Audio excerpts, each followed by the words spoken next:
What is going on, my fellow runners on YouTube? My name is Sam, and welcome to my channel again. This is real reviews from a real runner.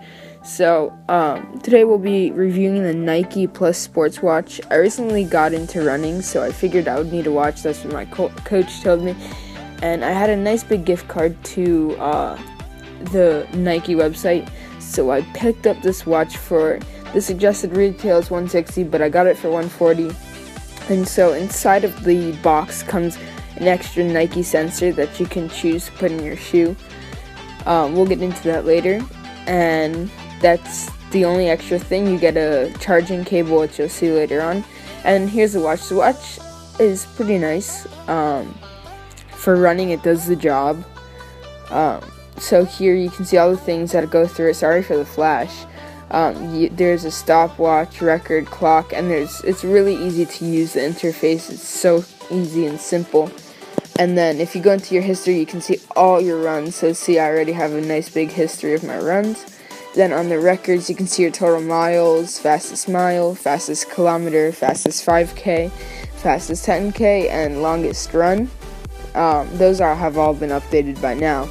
And then the stopwatch, which is decent, it's actually made for running, and what's pretty cool about it is if you tap the screen, which you see right there, it laps. So instead of pausing or having to hit a button, you can just lap the watch, which is pretty nice. So just go ahead and reset that. And I accidentally started the watch again, so you can just see resetting and going back. And then there's the clock, where you can put an alarm on and off. You can change the time of the alarm. Really, the alarm isn't very useful unless every day you want to run at a certain time, but or to wake up if you don't have an alarm clock. But we all know we use our phones or an alarm clock or something along those lines besides the watch. So that's about that for the interface, except for the running. So here you can choose to use a shoe pod or not, which is the sensor. But you either need to have the GPS or the shoe pod, obviously, to track your run. If you don't have the shoe pod, then you can still have the GPS. But if you don't have GPS, you can still put the shoe pod. Then you can do manual auto laps, which you can set. So auto laps, you can set it for every 3 miles, every 1 mile, along those lines. I have mine at 1 mile. And there's also intervals where you can set again on the computer, which we'll get into later. On the computer, you can choose like run for 2 minutes, break for a little. So that goes back into the box. And I'm going to show you right now. If you tap it, it actually lights up. So I put it in the dark just to see. So it's a nice little addition to the watch there. If you guys haven't seen that yet. So I'm actually in this review, I'm trying to cover everything you guys would need. So it's just a one-stop review.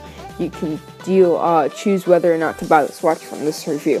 So, moving on to the extras inside the box, you just get this manual. I'm not going to go through it. I'm not one of those people. I haven't gone through it, and I figured it out myself. And then you get this nice little USB extender cord for your watch. Hastily wrapped up just so I could re-unbox this thing for you guys. But you would plug your watch into one end, and the other end would go into any USB port. So, that works pretty well. Right here I'm going to show you the clip and the adjusting, which is really comfortable. This watch isn't that bad, and that's the USB port where you can just plug into your computer into that part, or you can just plug it straight into your computer. You don't even need the cord. Now for the sizing, I have extremely skinny wrists, so that should not be a problem at all. It fits really nicely around my wrist. I can't complain about this. This part of the watch is really nice, fits nice, and yeah, that's about it for the sizing. The sizing is pretty good. Now for the style, I think the styling is pretty cool. It is a little bit bulky, but it's better for $150 than any other GPS watches. So see, if you put it under your sleeve, it's a bit bulky, but you can just roll your sleeve up to it, and here it is with the sweater. So there you go with the sweater, whatever you want to do with it. Now, for the running, it takes a while to actually connect to the GPS if you're inside, and I found on longer days, it takes even longer to connect, so that's a little downside there. So I actually had to speed up, and I started cleaning up my room a little bit, and you'll see I'll pop right back right now once it's ready. And once it's ready, you can hit start and it'll go 0-0. You can roll through your pace, distance, that type of stuff, average pace. And if you tap it, that's how you're gonna lap. But I had auto laps on, so that didn't work. So yeah, so far it's a pretty good watch. I haven't had it for too long. I've had it for a month and a half now. So far still no complaints. So yeah, I guess that's that. For the clock, that's about it. You just hit done and you go.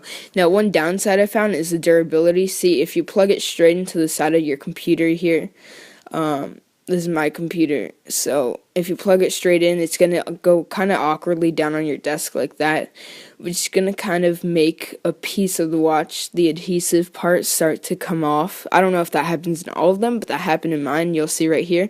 So see that part right in there, and you can see some wires. But other than that, I could kind of just push it in with my fingers, and it was all better. So I'm not super gluing it or anything. I'm just leaving it because once it's on your wrist, there's no real problems there.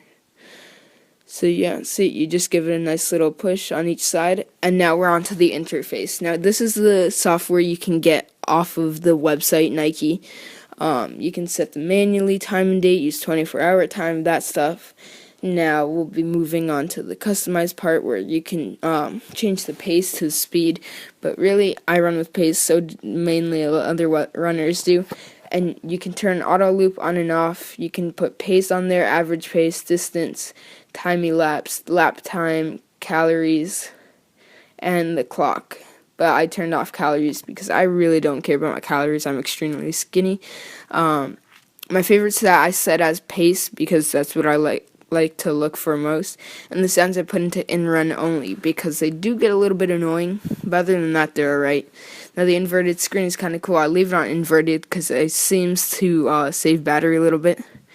So manual auto laps, see, this is how you can change your auto laps so you don't have to hit it, or manual laps you could actually have to hit the screen, and intervals, but I've never used intervals and you probably won't either. So now's the website part. This is a track run I did with my team the other day. Here we did 4.7 miles. You can see if you click on it, you go into more detailed. You can see your exact route. The GPS is very accurate. I have no problems with it being inaccurate so far, even on cloudy days, as long as it connects. But usually if you just hit the run and let the GPS sync up, it'll do that while you're stretching, as long as you're in one place, which I'll get to a little bit later on the recap. So that is that part, I believe. Here you can see if you click a button, you can go to the different parts of the map. And see where other people ran. You can go to satellite, and that's about that for this part. So overall, I'm just going to leave a TomTom commercial for the Nike watch. But overall, all in all, I guess you could say I'll give it an 8.5 out of 10, just because there's a little things that that are there to be desired. But other than that, not much. Now, on the runs, I kind of wish I could set individual laps and start the stopwatch while in a run, but that's alright too. And see, you can see with your friends here, your stats and everything. So that's about it. I mean, the durability is pretty good, and so that's about it. I'm going to start to wrap it up. So thank you guys for watching. Make sure to subscribe for some more real running reviews. And yeah, make sure to like the video if you enjoyed, if you found this helpful in any way. And that's about it. Thank you for watching.